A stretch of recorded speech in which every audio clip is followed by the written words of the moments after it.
好啦，嗱，因為唔好意思啊，我都講咁多咧，時間關係咧，我哋去到第三個問題、第三個題目啦。咁呢一個咧就比較宏觀啲，或者你可以話抽象啲啊嚇。就話按照大家嘅觀察咧，其實我哋可以點樣借鑑其他嘅離散嘅民族啊，例如好似藏人啊、維吾爾人啊、烏克蘭人啊咁樣嘅佢哋嘅經驗啊，以凝聚分散喺世界各地，當然就包括我哋呢個亞太區啦嚇嘅香港人嘅身份認同同埋佢嘅文化意識咧嚇。例如，即係我隨便咁講啫嚇，會唔會係咩舉行1年1度或者2年1度嘅香港人嘅世界大會啊咁樣樣嚇，或者搞啲即係全球海外華人歌唱大賽啊嚇 Eurovision 嗰啲咁樣，不過就海外嘅香港人啊咁樣，咁呢個我亂咁講嘅啫。咁但係咧就想我聽下，即係幾位講者咧係對呢方面係又有咩睇法咧？咁又係啦，我就先邀請阿 Anna 好唔好啊？其實咧，頭先 Andrew 提嗰一樣嘢咧，我覺得係可以全球一齊玩嘅。Andrew 之前有提過啦，有一個年度嘅字啦。咁呢個其實日本一直都有做嘅，即係日本係但係佢哋當然係日本自己做，即係嗰年嘅漢字係邊一個漢字啦。咁我覺得呢個咧係一個好簡單，大家都可以參與到嘅一個活動嚟嘅。唔使花好大氣力，大家去投票啫。咁但係你要咁就其實表現咗啲咩咧？忠於我哋嘅語言，大家都係用呢個語言去揀一個字出嚟。咁呢個好容易去參加到，係方便，呢個係一個好 user friendly 嘅一樣嘢。而另外一樣嘢咧，我覺得係需要喺文化上面係需要一個，無論亞太區又好，全球都好，一個更加緊密嘅聯繫，香港人喺文化上嘅一個組織性，要比之前更加強。而家嚟講，我會相對覺得喺政治性嘅組織係相對多嘅，但係文化嘅組織係相對少㗎。咁我有冇可能係做到一啲可能我哋可以 share 我哋嘅 resources 啦？因為譬如我喺日本，其實有一樣好難嘅事情，我點樣去揾一個識教廣東話嘅老師去教小朋友香港人嘅下一代廣東話？因為咧喺日本，我哋而家揾緊嘅老師係咩老師咧？係一個日本人嘅老師，因為佢嘅目的係教日本人廣東話。咁係一個日本人先可以識教日本人廣東話嘅。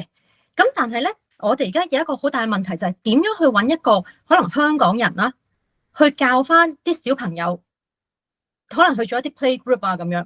咁我哋咧係好希望，如果我哋世界上面可以做一個比較緊密嘅聯繫嘅話，有啲資源我哋就可以 share 啦。咁甚至係文化上有好多嘢，我都覺得係可以咁樣去一齊去做嘅。咁甚至係有一樣嘢咧，我喺一路都揾緊，譬如一啲心理上面嘅支援啊。呢啲唔係講廣東話，你係好難去講到自己有啲咩問題，自己有啲乜嘢想去需要 solve 嘅問題係啲乜嘢。咁如果我哋有一個係港人支援嘅組織，甚至係港人支援啦，同埋文化嘅組織，係可以大家全球嘅港人去諗翻有啲乜嘢問題，有啲乜嘢嘅策略，有啲乜嘢嘅資源係可以一齊用嘅。或者一齊討論，或者甚至有啲 campaign 可以一齊做嘅。咁我覺得最緊要係有一堆人係可以一齊做呢樣嘢先咯。好多謝啊 Anna 嘅嗰個即係心得喺呢方面嘅。咁就阿 Casey 邀請你分享下。好啊，我覺得呢條題目就係關於翻互相學習噶嘛，即係或者係國際跨國活動咁樣啦。咁其實可以再咁樣梳理得清晰啲嘅。第一咧就係鄉下，第二就係在地，然後第三就係國際。咁鄉下就係我哋香港嗰度啦，即係我哋必須要唔好否定咗喺鄉下嘅香港人，佢哋都有一個 stick 喺裏邊，即係一個 role 喺裏邊可以扮演到嘅。雖然而家係兵臨天下咁樣即係，但係其實咧都可以參與到，亦都係其實好依靠佢哋去令到香港嘅文化繼續好落去咯。反對呢個中共嘅破壞同埋佢哋嘅恐怖活動啦。第二就係在地啊，即係你喺你身處嘅地方，譬如我喺台灣點樣去同當地嘅人互相學習咧？例如好似喺台灣呢度，相對台獨嘅本土勢力係一個覺醒期啦。譬如而家台灣進行緊大罷免咁樣樣，咁透過要recall 翻嗰啲罷免嗰啲中共嘅立委、中共同行嘅立委，然後就令到台灣回復翻正常狀態。咁呢一個狀態亦都好有意思喎，即係我作為一個新移民咁新住民，即係我參與佢哋嘅活動，亦都係喺某程度上面幫緊自己嘅。咁呢一樣嘢其實可以付諸海外嘅，譬如你頭先我講話第一島序列，日本、台灣、南韓、菲律賓，遠至澳洲，都係面臨緊呢一個巨大嘅敵人啊嘛，即係呢一個潛伏向外擴張嘅中共國咧，講得清楚啲就咁，所以呢一樣嘢又係可以甚至乎你推到去歐洲都得，即係啲共產主義嘅擴張，其實獨裁主義嚟嘅，都唔係共產添。咁所以我覺得必須要結合喺呢三方面嘅結合咯。在地嘅，譬如喺台灣嚟講啦，咁搞呢啲譬如6·4嘅悼念集會啊，我過去都有見過香港人咧特登飛過嚟台灣度參加㗎，特登戴個黃色口罩 ，5 demand no one less 口罩，我一眼就立到佢，話呢個古董口罩肯定係香港人啦。跟住有啲係直情係蒙面蒙得好犀利嘅，嗱嗰啲係中國嚟㗎，連個耳仔都睇唔到㗎，即係黑掹掹戴住個超大嘅黑眼鏡嘅。咁呢啲咪係一種價值觀嘅同志咯，即係一齊同行去反對呢一個威權嘅擴張。咁頭先你個問題裏邊有講到，例如係咪維吾爾人啦、藏人啦，喺台灣呢度咧，譬如啱啱就進行咗6·12嘅集會遊行啦。咁藏人都幫我哋攞住個牌噶，no CCP Free Hong Kong 咁其中一個人就係藏人嘅代表咯。咁所以呢一種理解咗嗰個大佈局啊，就係呢個共產主義嘅擴張啦，或者偽共產主義嘅威權擴張，咁就將我哋咧全部連埋晒一齊噶啦。即係而其他嗰啲你話語言啦，或者係藝術展覽啊，佢哋係一個載體嚟嘅啫嘛。即係但係裏邊嘅核心嘅思想咧，就係反威權咯。即係要保持呢個民主自由。咁我覺得呢一樣嘢係重要啊。咁頭先我講到話，咁同鄉下嗰啲人有咩關係咧？咁你喺海外做一啲咁樣，可能係同唔知係香港嗰個國安法有關嘅敏感活動。咁其實香港人都有嚟參與㗎嘛，即係佢可以飛過嚟參與去你嘅6·4晚會，甚至乎你話搞個 concert 啊，譬如好似我今晚咁樣啦。咁我而家喺台中啦，咁我一陣間又要飛上去台北咧，去支持阿藍奕邦啊。咁其實我之前冇聽佢嘅歌嘅，但係因為我知道佢同我哋嘅價值觀係一樣啊嘛，就係支持民主自由，所以幾辛苦咧，我都要去聽去支持佢。如果我都唔支持佢，邊個會支持佢啊？你明唔明？喺香港嗰度開唔到 concert 嘛？咁呢一樣嘢，我覺得係非常之重要。咁透過咁樣互相支持，本土我哋鄉下香港同埋國際咁樣連結咧，我哋就會有希望咯，一齊去對付呢個敵人咯。多謝大家。好，唔該晒 Casey。好，咁就請阿 Andrew 啦。好，咁首先多謝阿 Anna 提起呢個香港年度字嘅活動啦。咁我其實咧我就喺搞個2023同埋2024嘅香港年度字，但我唔係第一個搞香港年度漢字嘅活動。我知道即係日本嗰邊係有今日之漢字咁樣嘅活動，都好有話題性啦。咁即係其實咧呢個活動咧本來係民建聯咧係成日搞嘅。點解我知民建聯會搞咧？因為佢喺街邊嗰啲橫額咧，同埋 even 以前我講語學咧，個網站我係有收廣告嘅，即係有放啲 Google 廣告啦。嗯直頭咧，我成日都講，我唯一收過啲政黨嘅錢咧，就係民建聯嘅錢啊，因為佢哋喺嗰度登廣告咧，就係登呢個今日之漢字啊，即係香港嘅年度漢字啦。咁我哋做過2年嘅選舉，咁啊23年咧就係香港人揀一個移民嘅移字，24年咧就揀咗執笠個執字，我覺得都好反映到嗰個現實同民意啦。但係好似個參與嘅人數咧就唔係話好多啊，我哋上一屆，所以都即係有望希望睇到嘅朋友都可以幫手宣傳下來屆嘅年度字。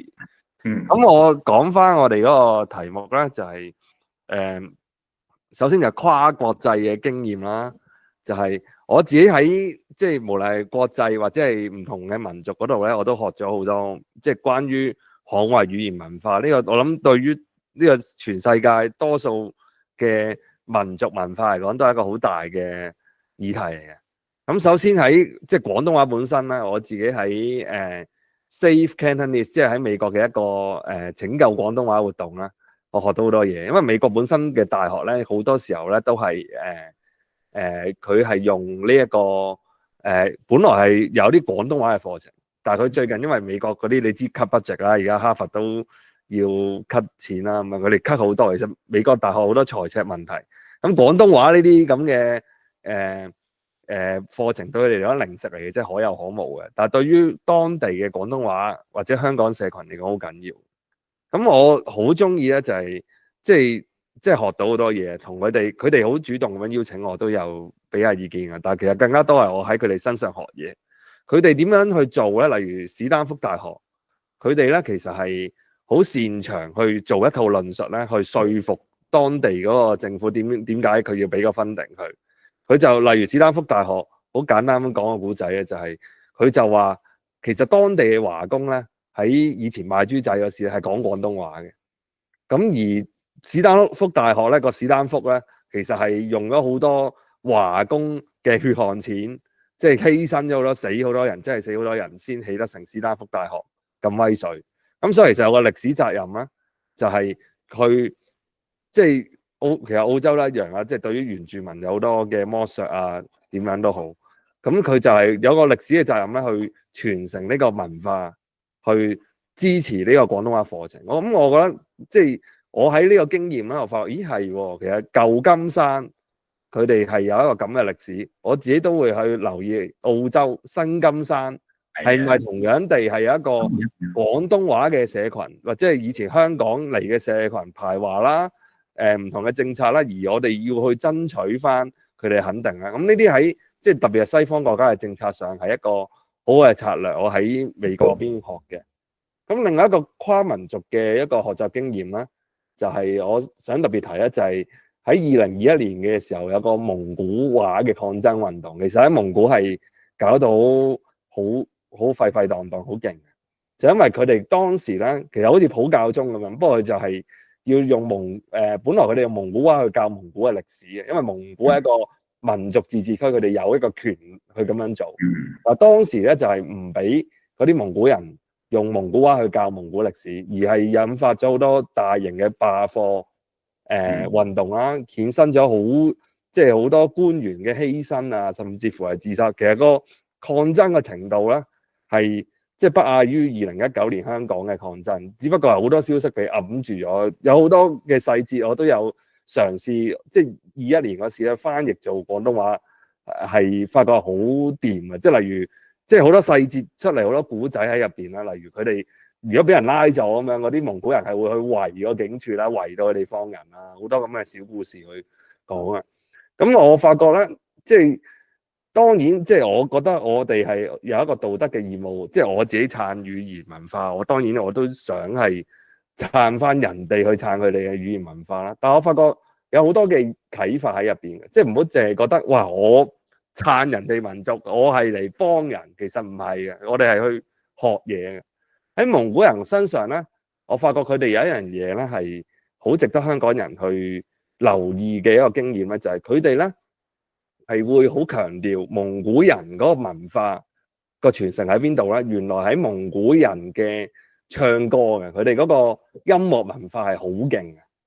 咁佢哋咧就令到我諗起香港人咧，香港人咧就會覺得廣東歌香港係冇文學啊，或者我以前自己都有個誤解嘅。當我以前即係講緊10年前啊，去搞呢個廣東話嘅徵文比賽啊等等咧，我會覺得啊，我哋係冇廣東話去書寫文學。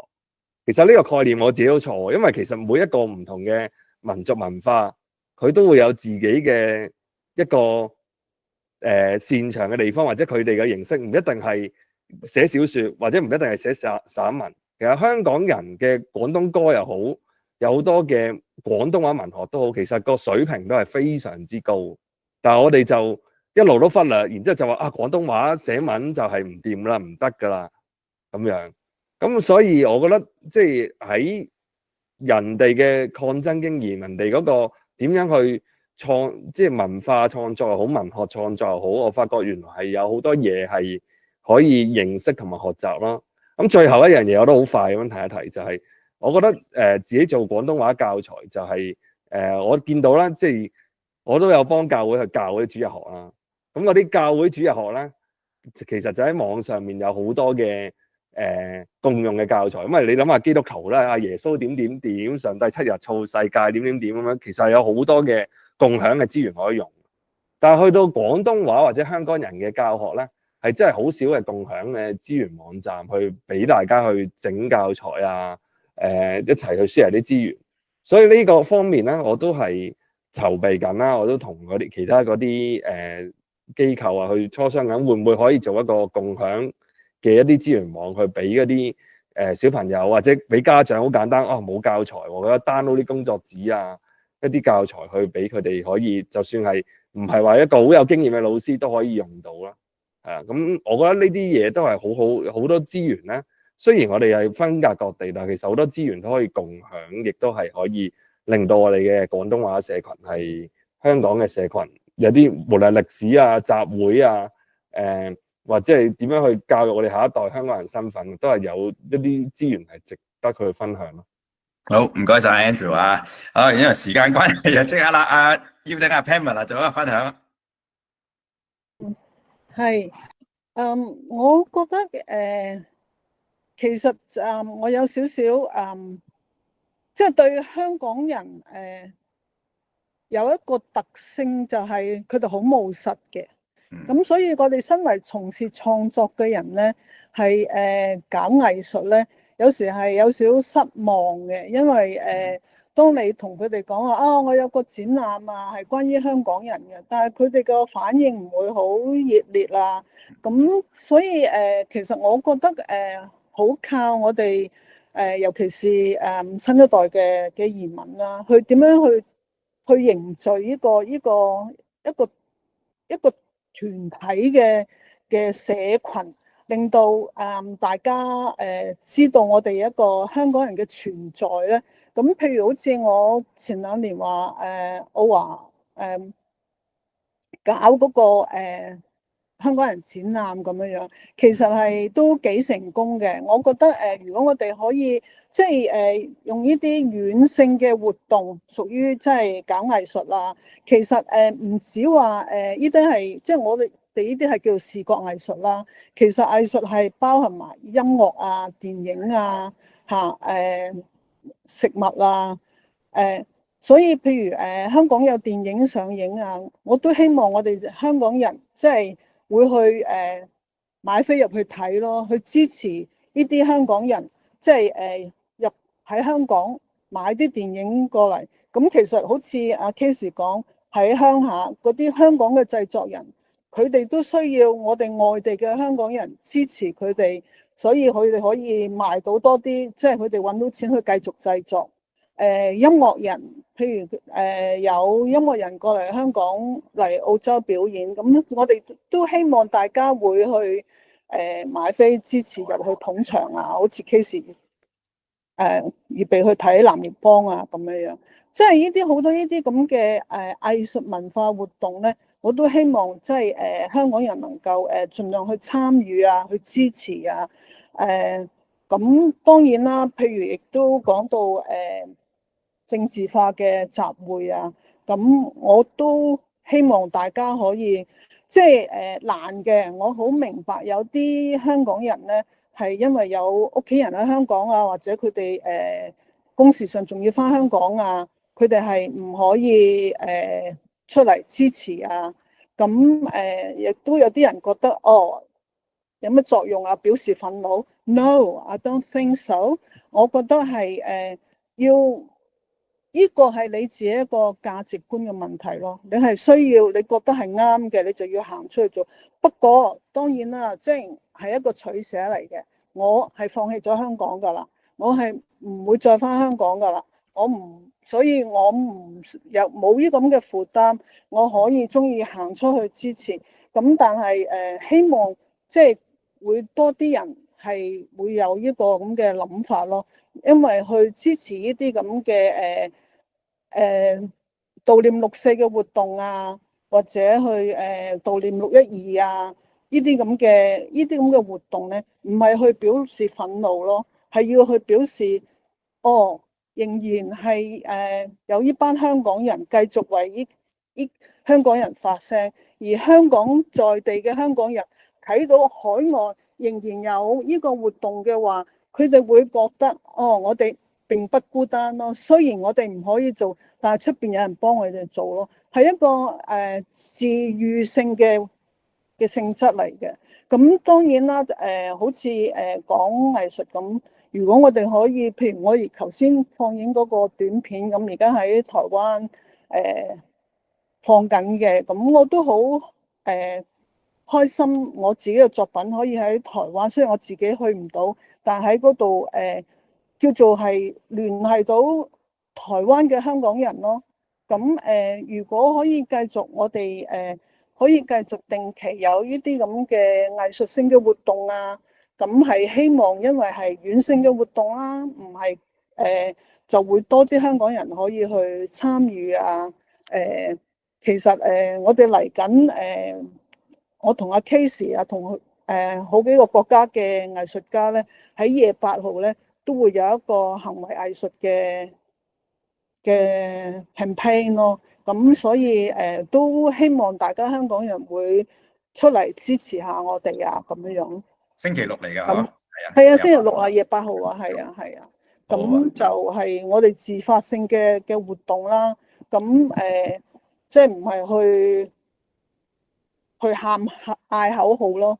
咁所以希望都有香港人嚟支持啦。咁即係我哋係好需要大家可以因應唔同嘅情形繼續出嚟，係一種團結嘅力量啦，我覺得。好，唔該晒 Pamela 嚇。唔好意思啦，就想問一問阿 Albert 應該一路喺度睇緊嘅，佢咧就係應承咧就話幫手 monitor 啦，住咧有冇一啲嘅人咧一路睇一路有 live chat 嘅留言或者有咩嘅疑問係嘛？咁啊，似乎就嗱，啱啱我睇到 Albert 嘅回應就係 not really，即係話咧，可能啲人咧都係已經好專注咁樣聽大家嘅分享啦嚇，暫時就好似冇乜嘢嘅問題想提出嚟咧，係各位講者回應。咁啊，反而咧我就想問下，就係話嗱，即係時間就差唔多啦，但係其實4位講者咧都即係真係花咗好多時間，好多謝啊，真係嘅。就嚟同我哋做分享，但係仍然你會唔會仲有啲乜嘢係想作為一個總結性嘅，係想同大家分享一下嘅咧？即係多多少少唔緊要嘅，長長短短唔緊要嘅，有冇？嗱，都係啦，由 Anna 開始啦，有冇啊？作為一個總結性。其實頭先咧有一樣嘢我好想講嘅。香港人嘅文化咧，唔係單單即係如果你講語言嘅話咧，個文化咧，其實其中一樣好重要嘅文化係，除咗我哋要承認我哋個背景係有中國文化之外，其實我哋係喺一個中英夾雜嘅文化，而唔係一個單單話中國文化。譬如我哋除咗端午節會包粽，我哋會慶祝Christmas，係我哋會慶祝 Christmas。Easter 我哋仍然係香港嘅香港人仍然係 Easter 有假放嘅。咁呢啲係同世界好多地方唔同嘅，咁我哋要承認呢樣嘢咯。咁同埋我哋平時講嘢，其實香港人係唔係淨係講廣東話嘅，香港人係習慣性將識嘅語言喺一句裏面講晒出嚟嘅。咁而呢個習慣，甚至係我而家講埋日文之後咧，我都係會好習慣性咁樣，可能我一句句子裏面會英中日咁樣夾埋晒嘅。咁呢個係對於世界上好多人嚟講，呢個係一件好特別嘅事嚟嘅。咁呢個我亦都覺得係我哋文化嘅一種咯。咁我哋未必要100%承認我哋係中國人，我哋嘅背景係中國文化，外國文化，而外國係唔止英國一個文化。我哋係真係所有嘢都係懷抱世界嘅，香港人係啊。咁呢個可能係我少少嘅總結啦。咁交俾其他人再講一講。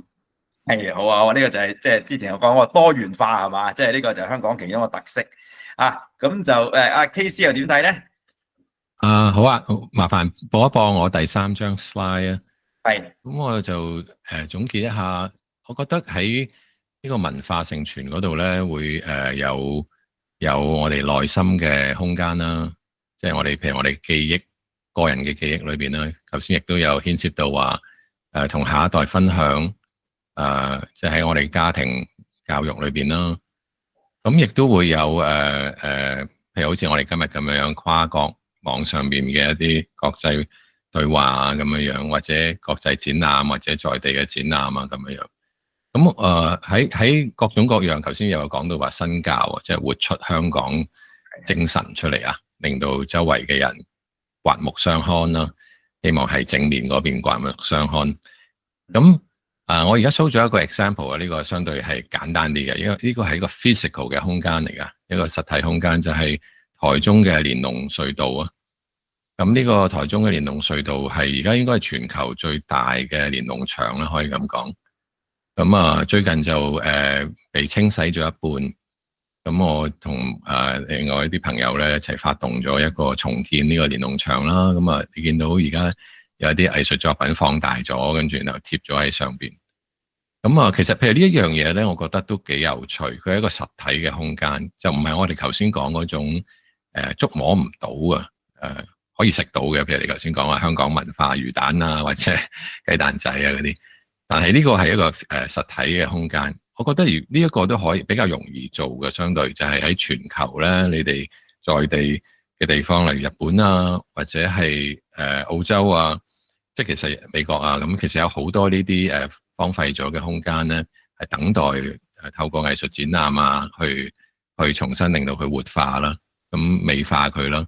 咁你幻想一下啦，如果話即係頭先講話因為好似我跟翻2019年咁樣去諗，OK，即係連儂牆原本2014年雨傘運動嘅只係得一部嘅啫，跟住去到2019年咧，哇18區咧都有喎，咁。當年我哋有講過話，即係要遍地開花啊嘛。咁而家差唔多20萬嘅港人去咗英國，又有好多去咗澳洲啊、美國啊、台灣啊、日本都有。我哋真係做到遍地開花喎，同埋加拿大。咁你見到譬如每年嘅6·4啊、全球啊6·12嘅集會，即係好多港人喺全球唔同地方去參與。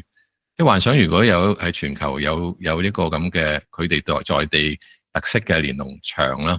再出現一下咧，咁其實又係某程度上面爭取咗一個地盤啦，可以咁講，一個 platform 啦，去讓呢啲文化精神、勇氣啊，頭先我講嗰啲價值啦，即係自由啊、民主嘅追求啊、反威權啊、公義，可以被見得到、被摸得到、閱讀得到，同埋參與得到咯。即係佢去貼一張嘢，或者爸爸帶仔仔女女去寫個 memo 紙貼上去，咁呢個我覺得都可以值得參考嘅。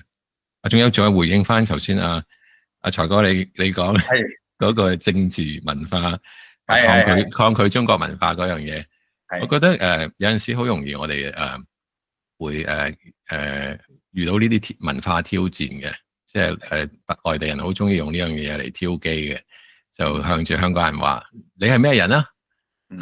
跟住咁你好可能如果你好容易就會答錯啦。我係香港人，或者其實佢問呢個問題咧，你係咩人咧？其實內裏係可以分拆成3個問題噶。即係第一個問題就係你攞咩護照，第二就係你有冇中國 DNA，第三先至最重要啊，就係你自己認為自我文化所屬喺邊度。咁譬如好似我梗係有呢個 Chinese DNA 啦，睇下我個樣。但係如果我有 Chinese DNA 就係 Chinese，咁美國人都係英國人咯，即係唔係噶嘛，係咪先？咁我又有香港護照喎，咁或者特需護照喎，咁我又會食豉油雞又飲可樂噶喎，咁即係又聽同一時間聽英國同埋美國音樂啊咁。即係所以，我覺得係香港係一個好有趣嘅文化雞尾酒啊咁樣講。而文化本身就係非單純或者單一嘅。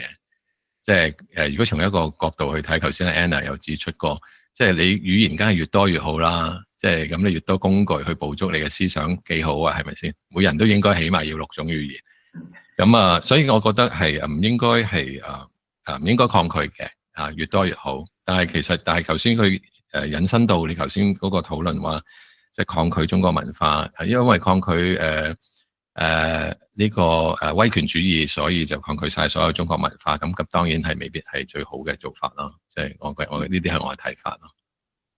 好，唔該晒 Casey 啊。好啦，咁啊 Andrew 咧有咩總結啊 ？Thank you 啊，咁我覺得最緊要啦，即係我睇到 Casey 啲作品，我都即係有啲觸動啊，因為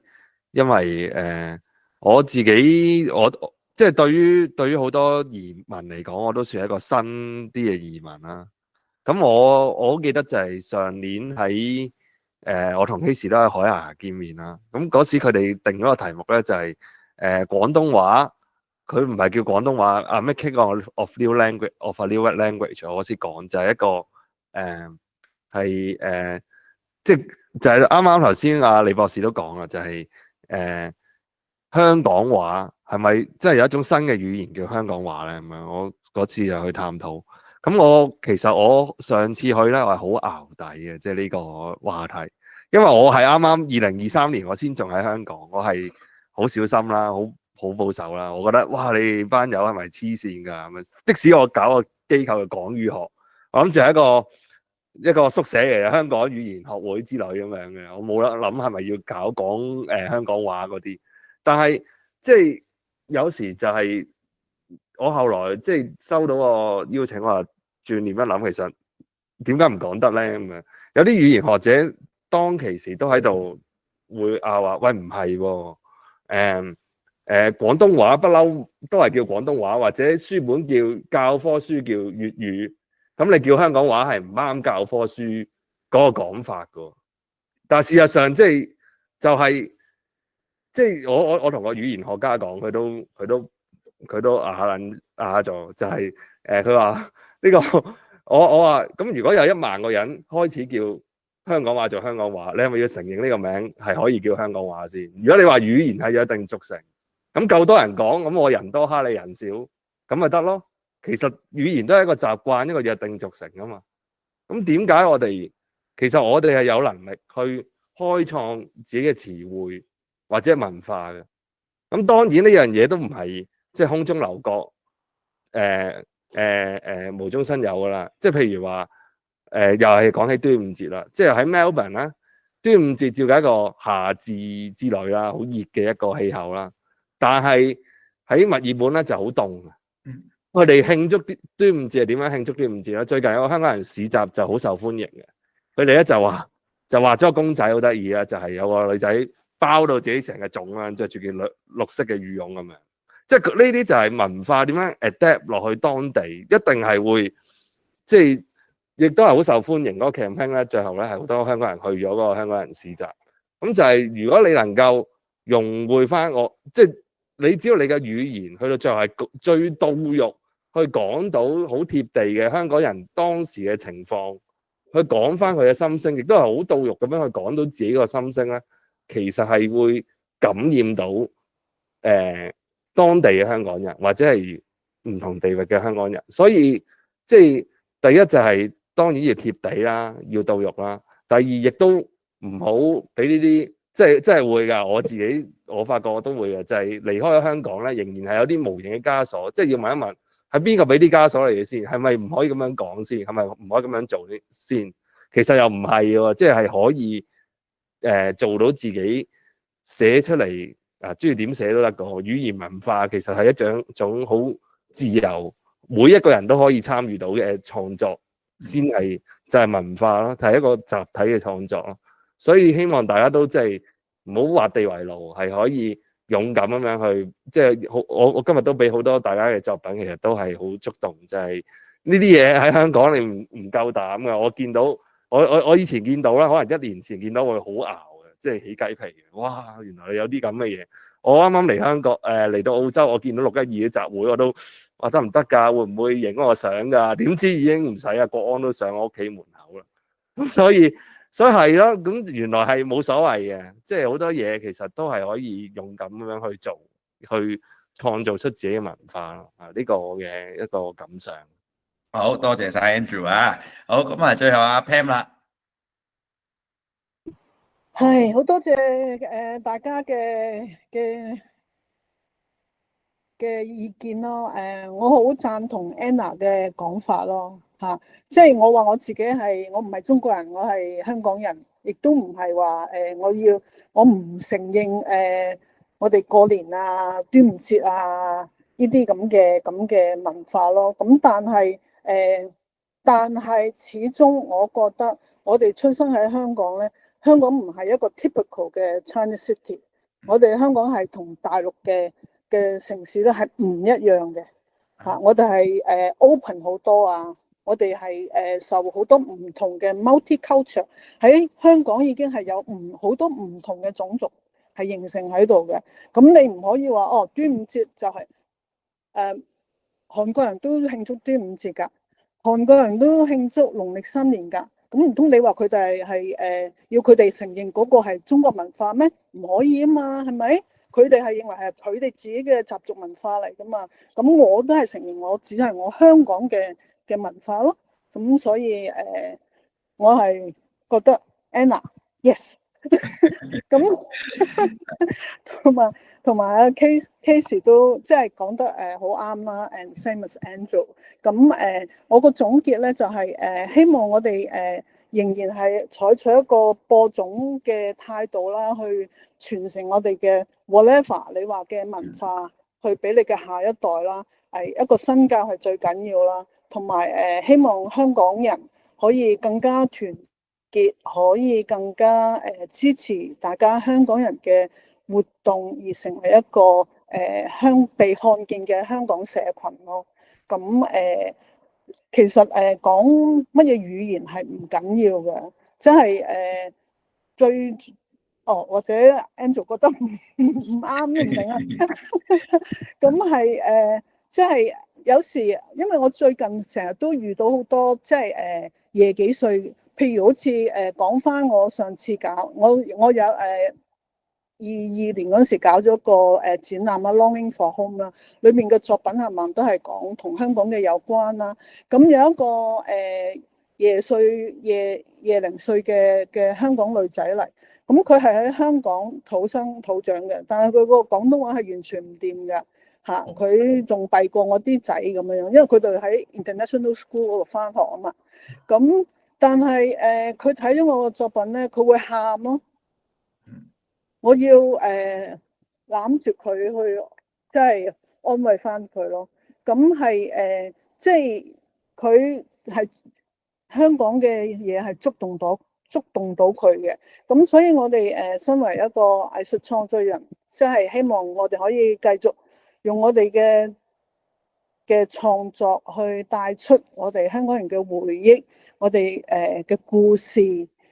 唔單止係俾而家嘅香港人希望對佢哋有一種療癒嘅作用，亦都係俾下一代可以知道香港曾經發生過咩事，喺從我哋嘅創作裏邊去繼續去學習咯。